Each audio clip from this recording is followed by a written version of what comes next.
आइए हम लोग चलते हैं अपने कंसेप्ट की तरफ।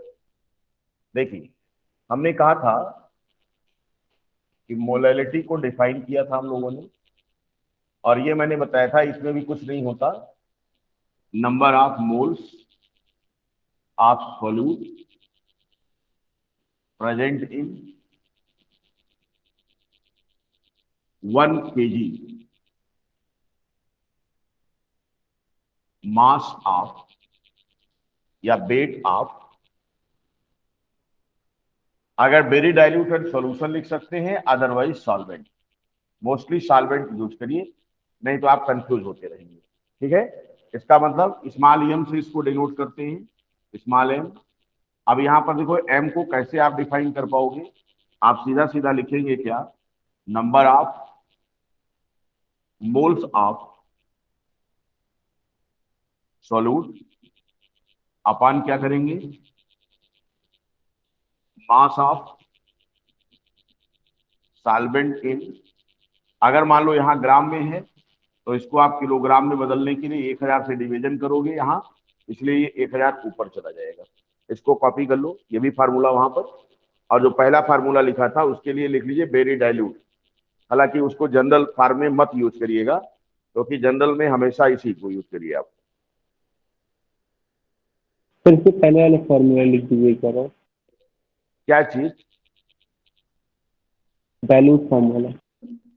डाइल्यूट का मतलब ये होता है ना कि जहां पर सॉल्यूशन में सॉल्यूट बहुत कम हो, जैसे कहते हैं ना के बराबर, तो ऐसे में सॉल्यूशन का वजन लोगे तो सॉल्वेंट का ही वजन होगा वो, क्योंकि सॉल्यूट आपने क्या किया, बहुत कम डाला हुआ है। समझे आलम? तो आप हमेशा ध्यान इसको रखो, सॉल्वेंट को, चाहे कंसंट्रेट हो चाहे डाइल्यूट हो, हमेशा इसको करेंगे तो इससे आपको क्वेश्चन में आराम मिलेगा, यानी आसानी से आप निकाल सकते हो। देखो, number of moles of solute कैसे निकलेगा आपको मालूम है क्या, number of gram of solute अपन क्या करोगे इसका फार्मूला, मास ऑफ सॉल्यूट, इसका मोल हो गया, इनटू क्या करेंगे आप, मास ऑफ सॉल्वेंट इन ग्राम, और यहां आप ऊपर जो है 1000 का मल्टीप्लीकेशन कर लीजिए। ये फार्मूला कॉपी करो, और इस पर कुछ न्यूमेरिकल हम लोग प्रैक्टिस करते हैं।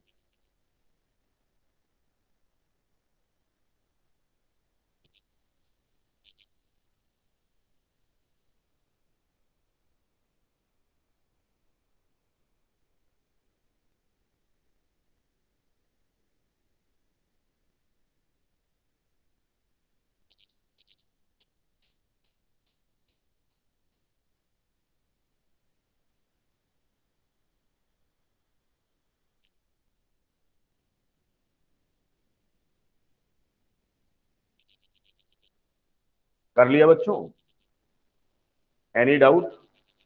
करेक्ट।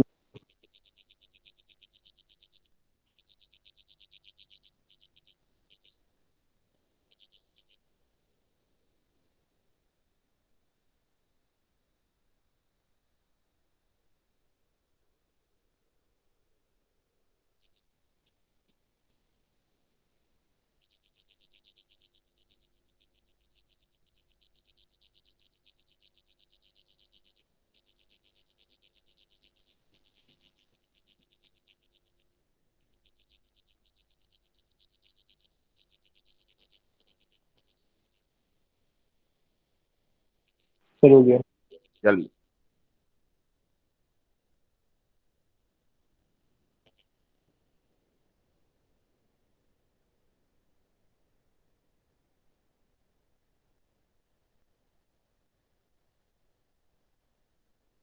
देखो जैसे आपको एक क्वेश्चन दे दिया जाए, क्वेश्चन ये है कि find out molality of acetic acid solution in which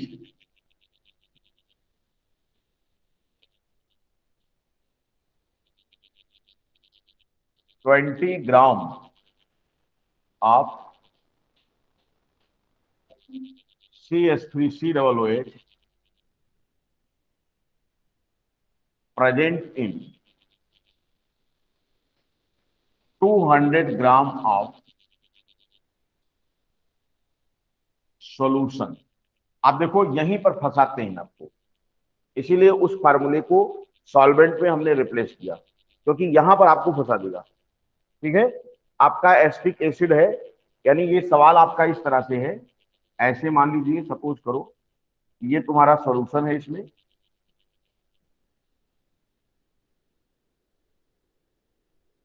acetic acid solution है ये, यानी CH3COOH को पानी में घोल करके बनाया गया है, और इसका लिया गया है 200 ग्राम। और ये जो मिला है हमको, कैसे मिला है? 20 ग्राम CH3COOH घोल करके। आपसे ये पूछ रहा है कि इस सॉल्यूशन की जो मोलैलिटी होगी वो कितनी होगी, यही आपसे पूछा गया है। आप इसको लगाने की कोशिश करें, ट्राई करो कि आपका हो पाता है या नहीं हो पाता है।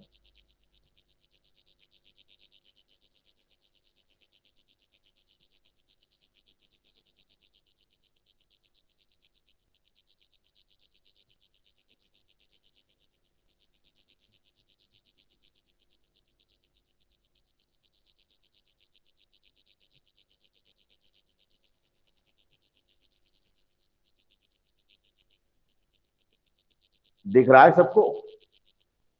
बिल्कुल क्लियर है भाई, ऑडियो वीडियो बिल्कुल क्लियर है सबको? Yes sir. चलिए,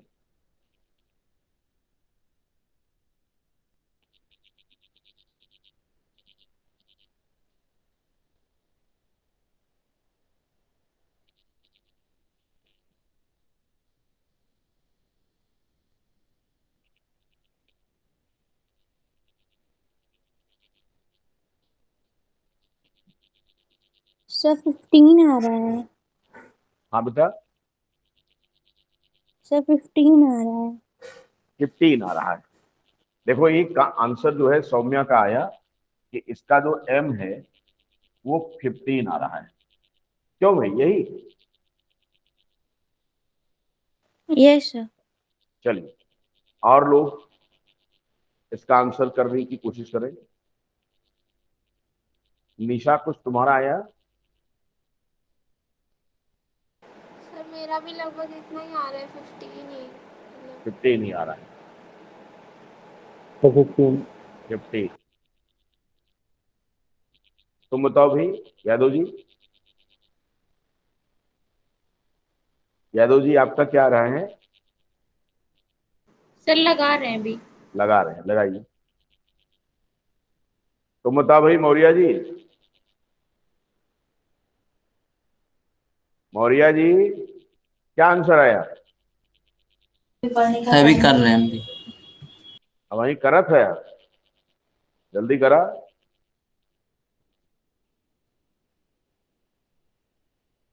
आकांक्षा, तुमको आवाज मिल रही सही से? Akanksha Singh, yes sir. क्या बात है, बोर्ड वगैरह क्लियर दिख रहा है सब?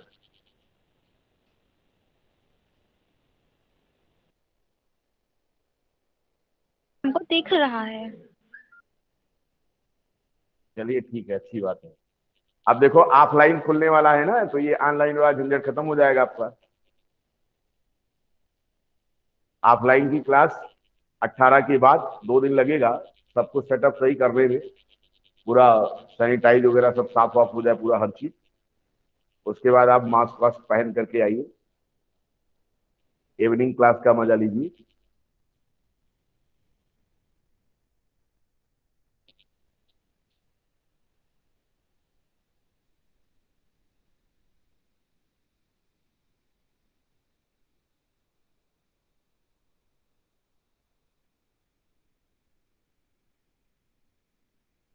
आइए देखते हैं, हमारे साथ सॉल्व करो इसको।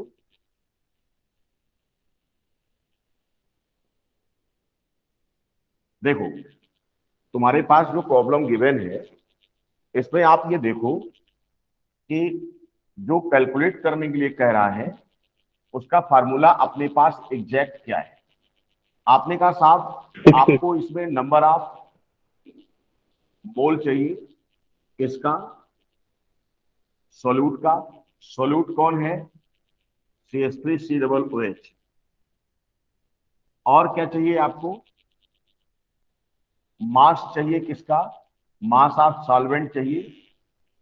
मान लो हम ग्राम में यहां लाएं तो यहां पर 1000 से मल्टीप्लीकेशन कर देंगे। ये फार्मूला चाहिए आपको।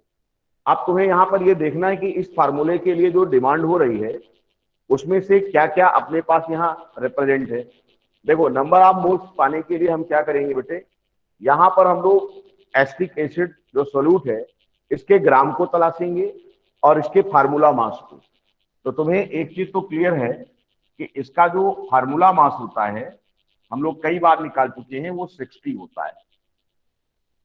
आप देखो, क्वेश्चन ये है कि हम ये कहां से लाएं, क्योंकि इसने वजन तो सॉल्यूशन का दिया है। तो देखो यहां पर आप समझो सॉल्यूशन कैसे बना था, जब आपने सोल्यूट को सॉल्वेंट में घोला था, यानी सोल्यूट और सॉल्वेंट जब आपने मिला दिया था तभी तो आपका सॉल्यूशन आया है।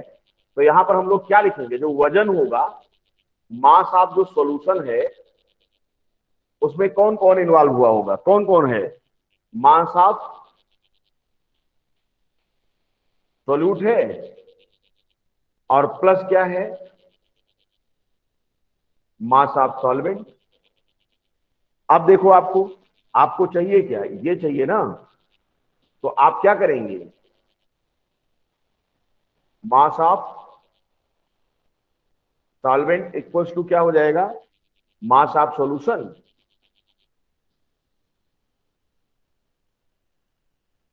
और इसमें से सब्ट्रैक्ट कर देंगे माइनस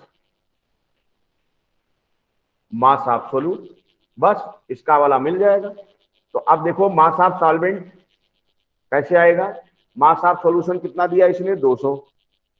तो आप क्या करेंगे, 200 में से मास ऑफ सोल्यूट हटाओ, ये 20 ग्राम, तो ये तुम्हारा हो गया 180 ग्राम। ठीक है, ये आपका 180 ग्राम हो गया यहाँ पर। ठीक बच्चों, आप देखो जब ये 180 ग्राम हो गया इसका मतलब आपको क्या मिल गया, आपको इसमें क्या मिल गया, मास ऑफ सॉल्वेंट आपको मिल गया। अब जब मास ऑफ सॉल्वेंट आपको मिल चुका है तो बस फार्मूले में रख दो सीधा सीधा। अब देखो फार्मूले में अगर रखेंगे हम लोग तो अपने पास मोलरिटी देखो निकल के आ जाएगी। कुछ नहीं करना है, 20/60 गुणा 180, ये हो गया।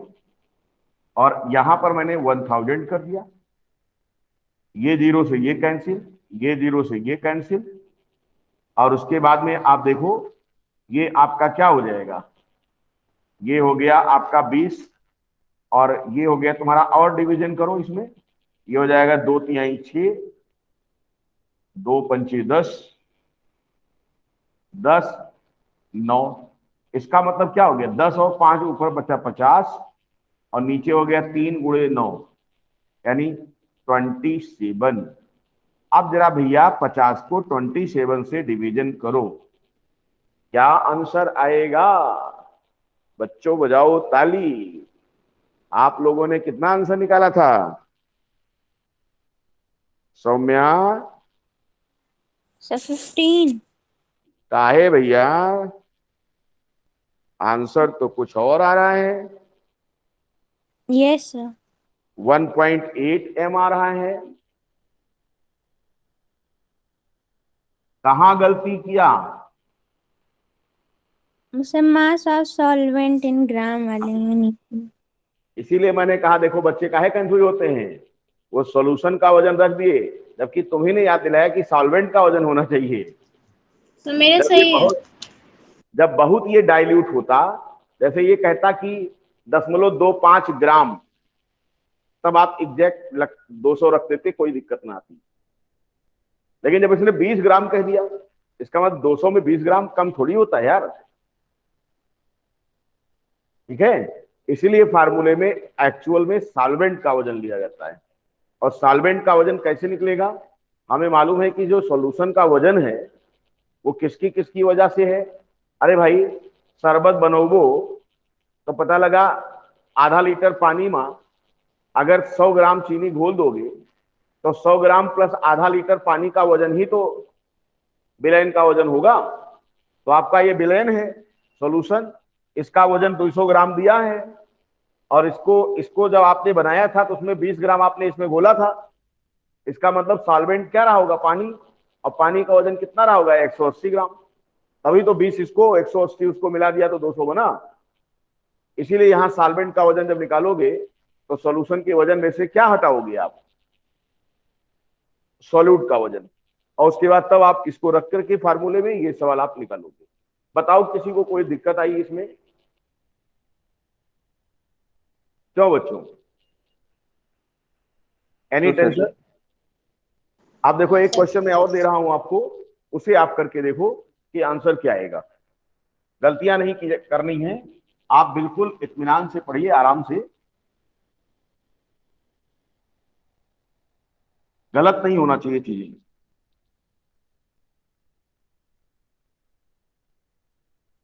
इसीलिए देखो, मोल कंसेप्ट क्या है, बहुत बड़ा टॉपिक होता है, और आपके स्कूल लेवल पर इसको 2 दिन में 3 दिन में उड़ा देते हैं, कहते हैं खत्म, जबकि हमने कितना पढ़ाया। देखिए क्वेश्चन इसमें, if the density of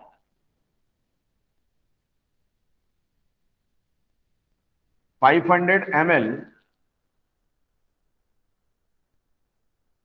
acetic acid solution is 1.2 gram per ml and it is obtained by dissolving, क्या डिजॉल्व किया आपने? Dissolving, by dissolving 30 gram of acetic acid, then find molality of solution। इसमें density दे दिया है, solution का volume दे दिया है, आपको सॉल्यूट कितना ग्राम घोला है वो बता दिया है, आपको पता करना है कि मोलरिटी वगैरह क्या है। सावधानी हटी, दुर्घटना घटी। इसलिए गलती नहीं करेंगे। यहां इस बार मैंने सॉल्यूशन का वजन नहीं दिया है, सॉल्यूशन का वॉल्यूम बताया है और सॉल्यूशन की डेंसिटी मैंने बताई है आपको।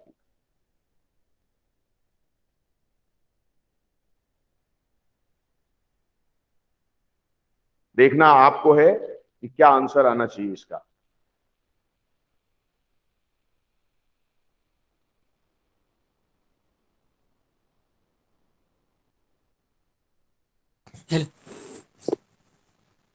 क्या हुआ, आ गया क्या? क्यों भाई, आंसर आ गया क्या?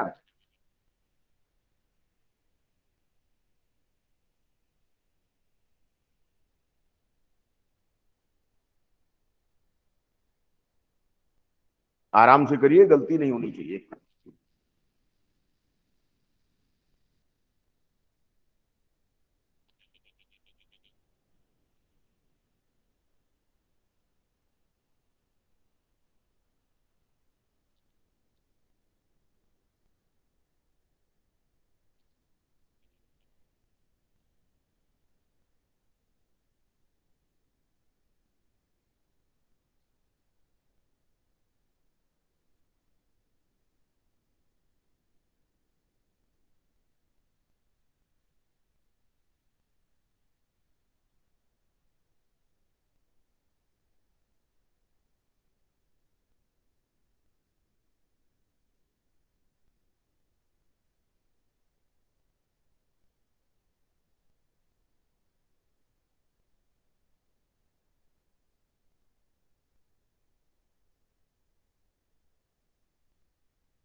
सर 6.2।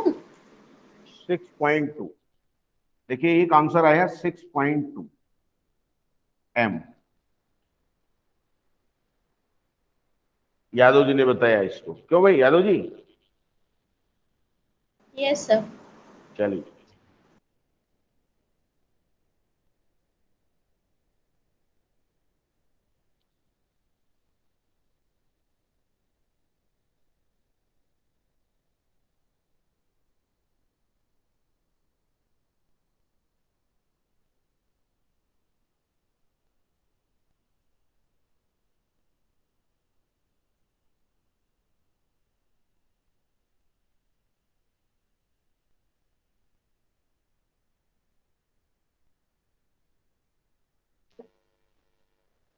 Sir, 5.2.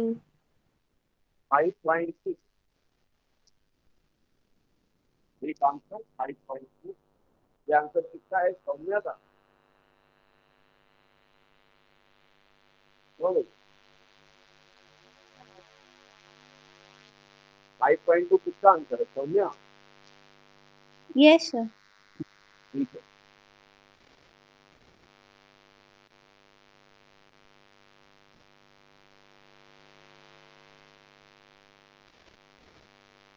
और लोग, आलम तुम्हारा,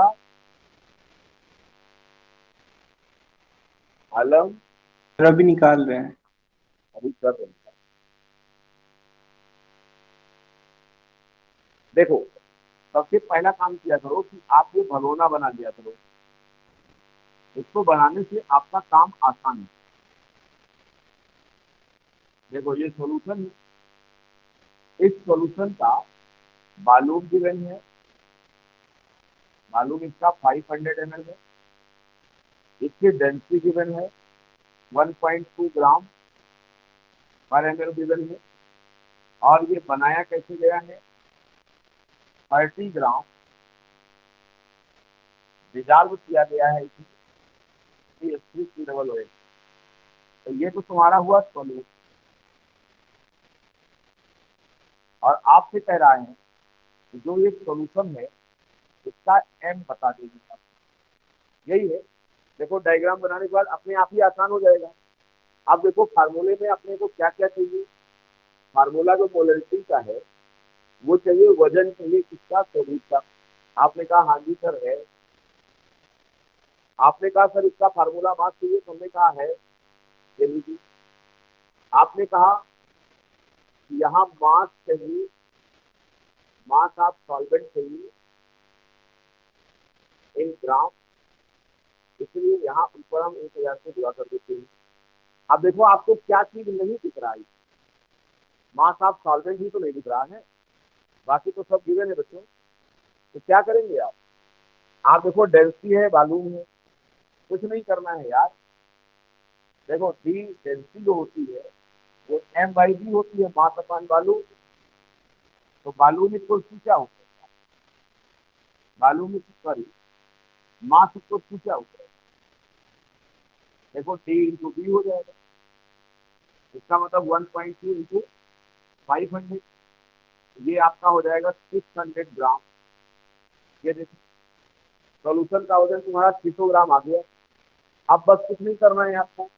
मास ऑफ सॉल्वेंट कैसे आएगा?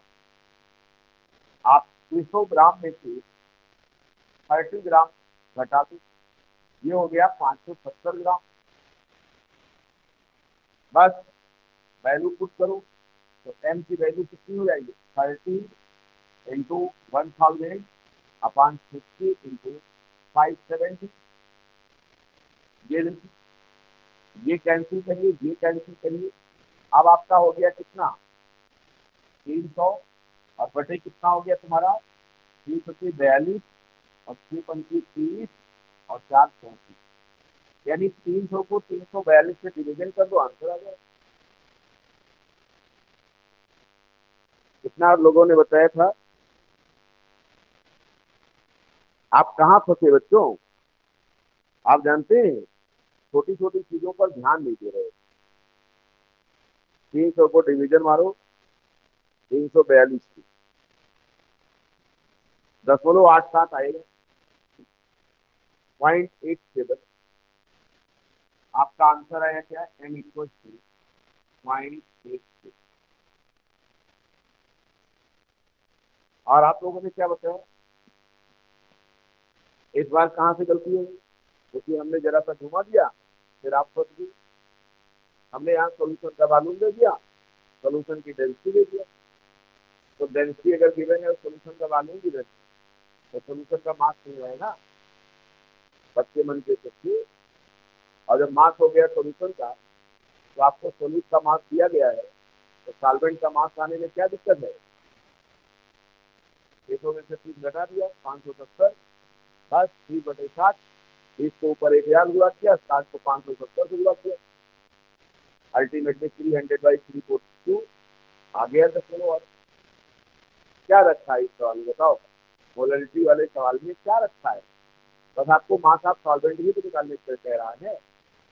बोलो बच्चों, एनी डाउट? तो भाई कहाँ गलतियां No, हुई? sir. यादव जी कहाँ गलत कर दिया आपने? तो लास्ट में थोड़ा सा हो गया। लास्ट चलिए, छोटी छोटी बातें हो क्या है करती हुई। तो मेरा तुम्हारा इतना क्यों आ रहा था भाई? कैलकुलेशन गलत हो गई थी। है क्या कर दिया था? चलो कोई बात नहीं। देखिए, गलती करेंगे कभी सीखेंगे। क्योंकि है क्या कि अभी तक हम लोगों का जो कंसेप्ट था वो रट्टा पीटी से, हम लोग चीजों को रटते थे। अब आपको रटने से रोका जाए कि आपको कोई भी चीज रटनी नहीं। अगर आप रट्टा मारती हो तो फिर हम लोग फेलोर हो जाएंगे। चीजों को समझे, क्योंकि जब आप समझोगे तो फिर आपसे गलतियां नहीं होंगी। ठीक है ना? समझ करके करिए, कोई जल्दबाजी न किया करिए, न्यूमेरिकल को प्रॉपर समय दिया करिए, पढ़िए, उसकी भावनाओं को समझिए, ये अपनी भावनाओं में इसकी भावनाएं क्या कहती हैं। यानी इसके इसके दिल की धड़कन पूछिए इससे कि सवाल बता तेरी रजा क्या है, तू चाहता क्या है। काहे नहीं आएगा? सब आएगा। क्लियर? तो जो लोग आंसर नहीं भी दिए थे वो लोग भी जान जाएंगे कि किस तरीके से सवालों को किया जाता है, क्योंकि वो तो घुमा फिरा करके कुछ भी पूछ सकता है ना, कैसे भी पूछ सकता है आपको, कहीं से भी। ठीक है ना? इसलिए आप रटिए नहीं चीजों को। रटोगे भाई तो दिक्कत हो जाएगी, रटना नहीं है। अब आइए हम लोग चलते हैं अपने कुछ नए यूनिट की तरफ, सॉल्यूशन के।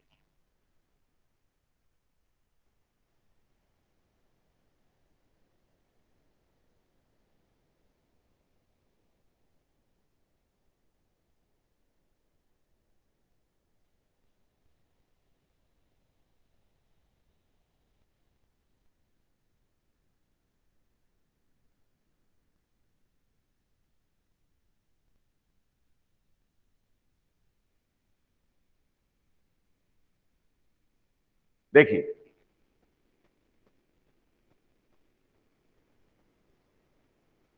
ये है आपका जो है यहां पर अगला कंसंट्रेशन टर्म, जिसको हम कहते हैं नॉर्मेलिटी।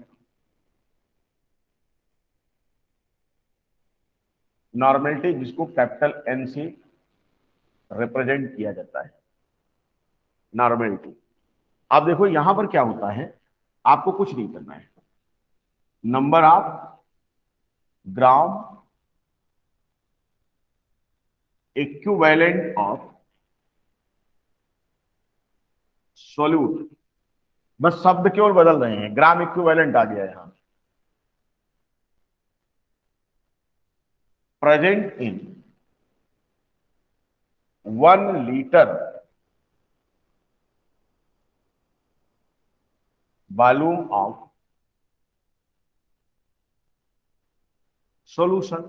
बस, यानी आप कह सकते हो कि नॉर्मेलिटी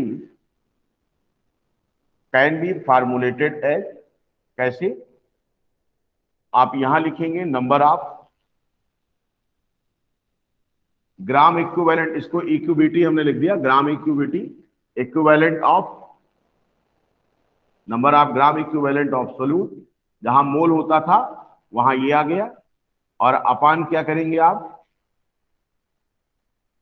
वॉल्यूम ऑफ सॉल्यूशन।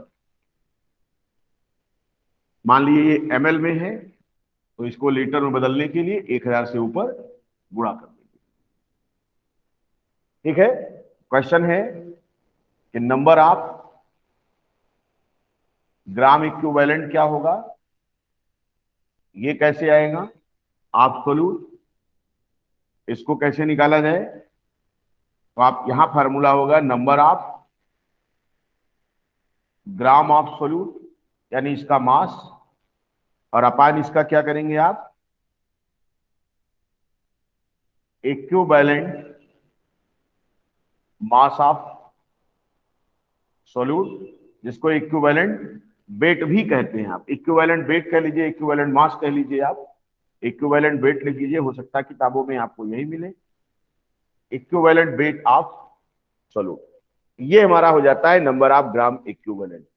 यानी ग्राम को जैसे फार्मूला मास से डिवीजन करते थे आप तो मोल आता था, वैसे ही ग्राम को अगर हम सोल्यूट के इक्विवेलेंट वेट से डिवीजन कर दें या इक्विवेलेंट मास से डिवीजन कर दें तो अपने को क्या मिल जाएगा, अपने को मिल जाएगा number of gram equivalent of solute.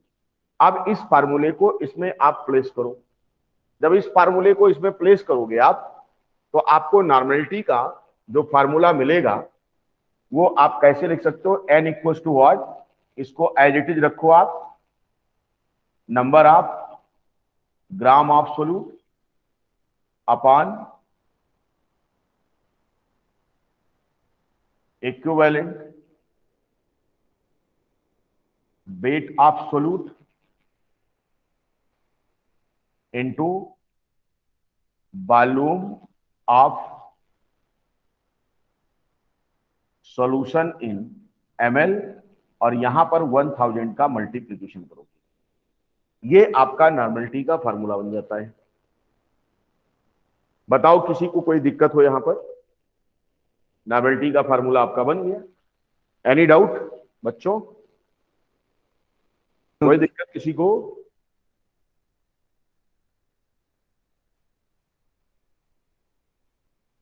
अब एक समस्या आएगी, वो समस्या क्या है कि हम किसी का इक्विवेलेंट वेट या इक्विवेलेंट मास कैसे कैलकुलेट करेंगे, हम इस पर अब फोकस करेंगे, क्योंकि इक्विवेलेंट मास जब तक हम निकालना नहीं सीखेंगे तब तक हम नॉवेल्टी को नहीं निकाल सकते। तो अब अगला काम हमारा क्या है कि इक्विवेलेंट वेट या इक्विवेलेंट मास कैसे कैलकुलेट किया जाए किसी का। तो आइए हम लोग देखते हैं, इसको कॉपी कर लिया भाई, मिटाएं,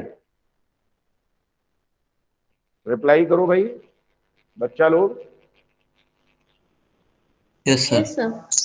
चलिए बच्चा लोग मिटा देते हैं इसको। खींचना है। अरे चचो कहाँ छूट गया आप? चलो लास्ट। अभी फार्मूले फिर आएंगे, अभी फार्मूले फिर आएंगे, घबराइए नहीं, अभी वो फार्मूले फिर आएंगे, डोंट वरी।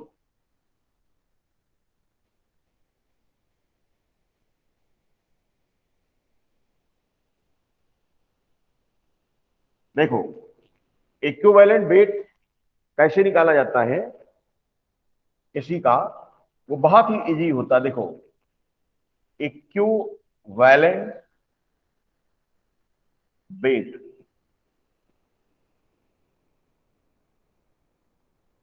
या mass of any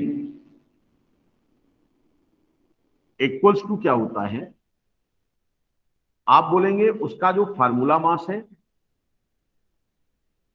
formula mass of that, और उसको डिवीजन करेंगे, एक टर्म हम यहां यूज कर रहे हैं एन फैक्टर। फार्मूला मास पाना आसान है, अगर एन फैक्टर मिल जाए हमें तो हम इसको निकाल सकते हैं। क्वेश्चन है एन फैक्टर क्या होगा, तो यहां पर ऐसे अभी समझ जाओ आप एन फैक्टर होता क्या है। एन फैक्टर के लिए यहां पर हम लोग इस तरीके से इंडिकेट करेंगे, एक बड़ा सा ऐसे बना लेंगे। अगर वो आपका एसिड हुआ, अगर वो आपका बेस हुआ, अगर वो आपका साल्ट हुआ, अगर वो आपका आयन हुआ, अगर वो आपका एटम हुआ, इनके अलावा और कुछ हो ही नहीं सकता। तो ध्यान समझिएगा, अगर वो एसिड है बच्चों, तो यहां पर आपको कहना है क्या, एन फैक्टर इक्वल्स क्या आएगा, यहां पर आप लिखोगे number of replaceable H plus, यानी उससे कितने H प्लस हटाए जा सकते हैं। एसिड होगा तो H प्लस देगा ही, कितने H प्लस उससे हटा सकते हो, वही उसका क्या होगा, एन फैक्टर होगा। और कितने H प्लस हटेंगे, ये हमारे एसिड की क्या होती है, इसको हम लोग बोलते हैं एसिड की बेसिसिटी। ऐसे समझो, है एसिड, लेकिन उससे कितने H प्लस हटेंगे, वो जो नंबर आएगा वो हमारे एसिड की बेसिसिटी होती है। यानी आपसे कोई कह सकता है कि एसिड का एन फैक्टर क्या है, तो आप सीधा बोल देंगे क्या कि साहब एसिड का एन फैक्टर एसिड की बेसिसिटी है। इसका मतलब number of replaceable H plus, यानी कितने H प्लस आप रिमूव कर सकते हो उससे, वही उसका एन फैक्टर हो जाएगा। और यहां पर जो देखेंगे आप, तो नंबर ऑफ OH माइनस ये देखेंगे। अब अगर देखो बेस है, बेबी को बेस पसंद है, हाँ बेबी को बेस पसंद है, अगर ये बेस है तो इसके पास कितने OH है, वो इसका एन फैक्टर होगा। और कितने OH हैं, OH की संख्या जो होती है बेस में, वो हमारे बेस की क्या रिप्रेजेंट करता है, एसिडिटी। जैसे एसिड की बेसिसिटी रिप्रेजेंट हुआ नंबर ऑफ H प्लस से, वैसे ही बेस का एसिडिटी रिप्रेजेंट होगा नंबर ऑफ OH माइनस से। अब अगर साल्ट है तो ये क्या करोगे बच्चों, इसको कैसे करोगे, इसमें हम लोग लेते हैं total number of positive charge, यानी पॉजिटिव चार्ज कितना है, ठीक है, उस साल्ट के अंदर पॉजिटिव चार्ज कितना पड़ा है, हम लोग उससे उसका एन फैक्टर ले लेंगे। और आयन क्या होता है, आयन का एन फैक्टर, तो आप बोलेंगे नंबर ऑफ चार्ज, यानी उस पर कितने आवेश हैं, वही उसका एन फैक्टर हो जाता है। और अगर एटम बोल दिया जाए तो आप यहां लिखोगे क्या, बैलेंसी ऑफ एटम। ये देखो, इसका मतलब ये हुआ कि अपने को अगर एन फैक्टर चाहिए तो acid base salt ion atom क्या है, इनमें से हम लोग सिलेक्ट करेंगे और उसका ये एन फैक्टर हो जाएगा। एनी डाउट, इसको नोट करिए, बहुत ही इंपॉर्टेंट है। और इनके अलावा और कुछ हो ही नहीं सकता, या तो एसिड होगा या तो बेस होगा, और या तो साल्ट होगा या तो आयन होगा या तो एटम होगा। और कुछ होगा तो हम लोग 11th की जो दूसरी वॉल्यूम है, जहां पर आपका ऑक्सीडेशन रिडक्शन टॉपिक होता है, हम लोग वहां डिस्कस करेंगे इसको, ठीक है।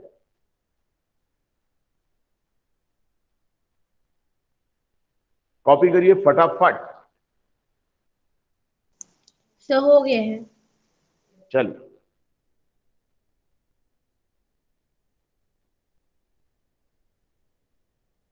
यादव जी, आपके स्कूल की ऑनलाइन क्लासेस वगैरह चल रही हैं? Yes sir. क्या केमिस्ट्री में ये टॉपिक पढ़ाया गया? नहीं सर, ये टॉपिक नहीं पढ़ाया गया है। इसको नहीं पढ़ाया? नहीं। क्या पढ़ा रहे हैं?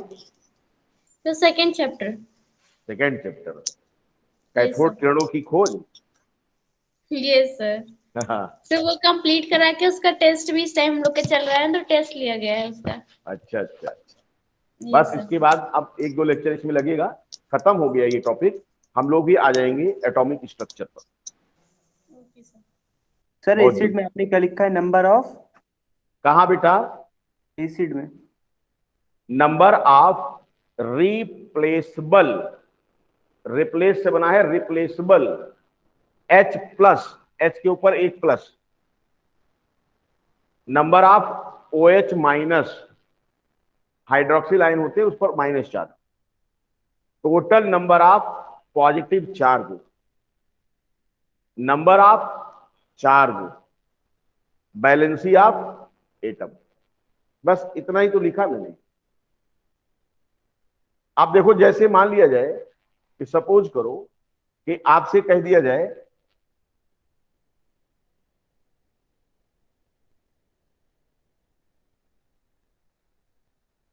देखो, क्वेश्चन है find n factor for given. पहला है HCl, एसिड है। दूसरा है HNO3। तीसरा है NaOH। चौथा है CaOH का होल ट्वाइस। पांचवा है Na2SO4। और कुछ और मैं लिखता हूं जिससे आपका कंसेप्ट बिल्कुल क्लियर हो जाए। अगला है Na2SO4। अगला है आपका SO4 माइनस माइनस। अगला है NH4 प्लस। अगला है एल्यूमिनियम। आपको इन सब में n फैक्टर बताना है कि इन सब में n फैक्टर कितना कितना आएगा।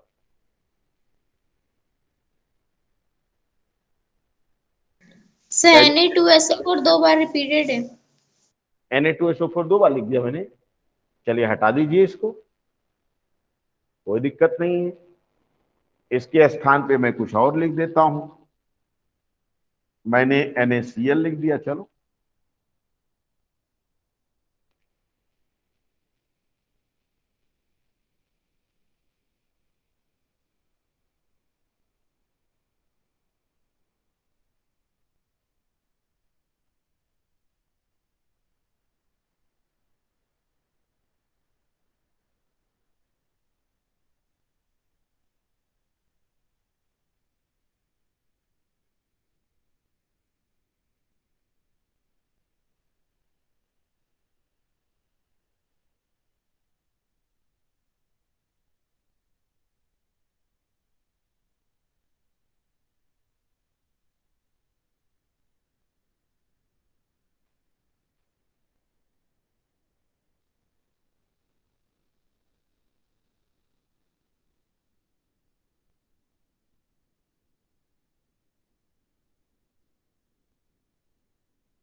सर नोट हो गया है।